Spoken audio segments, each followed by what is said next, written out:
Selama beratusan tahun, Indonesia berada di bawah kekuasaan Hindia Belanda. Hingga pada tahun 1942, hegemoni Hindia Belanda di Nusantara harus direbut oleh bala tentara Kekaisaran Jepang. Pada saat itu, Kekaisaran Jepang sedang melakukan ekspansi ke seluruh dan menyatukan bangsa-bangsa Asia. Seluruh Asia Tenggara berhasil dikuasai oleh Jepang. Sementara itu, Tiongkok masih dalam upaya dikuasai.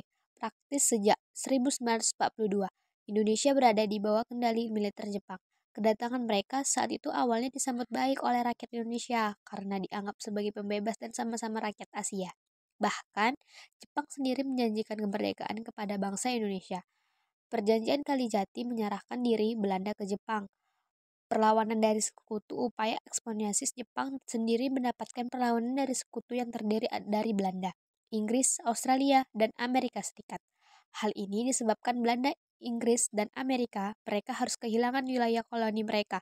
Jepang antara Australia dibayangi ketakutan karena wilayah mereka terancam direbut oleh Jepang, terutama dari Amerika Serikat mengalami serangan Pearl Harbor pada 7 Desember 1941. Pada awal Perang Asia Pasifik, Jepang terlihat seperti tidak terbandung. Kemenangan-kemenangan dari tentara Jepang membuat mereka bagaikan angin kamizeke setiap menaklukkan wilayah. Wilayah kekuasaan Jepang pada 1942 sejak serangan dari Pearl Harbor 7 Desember 1941, mereka berhasil menguasai Asia Tenggara dan beberapa pulau di Pasifik kekurangan dari setahun. Titik balik antara Jepang pada awal Juni 1942 ketika Angkatan Laut Jepang berupa untuk merebut Kepulauan Midway dari Amerika Serikat. Namun pasukan Jepang harus kalah dari Amerika Serikat dan pertemuan Midway. Setelah kekalahan tersebut, Jepang selalu mengalami kekalahan dan perlahanan-perlahanan Jepang kehilangan wilayah di pulau-pulau Pasifik.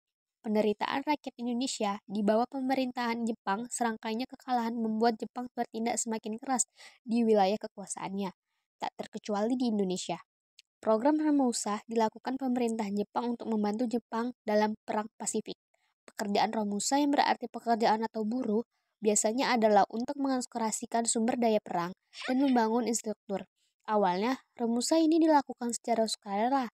Namun, setelah Jepang sering mengalami kekalahan, mereka membuat program ini jadi kerja paksa. Bahkan tak jarang banyak pekerja yang tidak mendapatkan upah dan makan sehingga menyebabkan kematian massal. Selain itu, banyak tewas karena kecelakaan pekerja. Pekerjaan Romusa membangun konstruksi ke rel kereta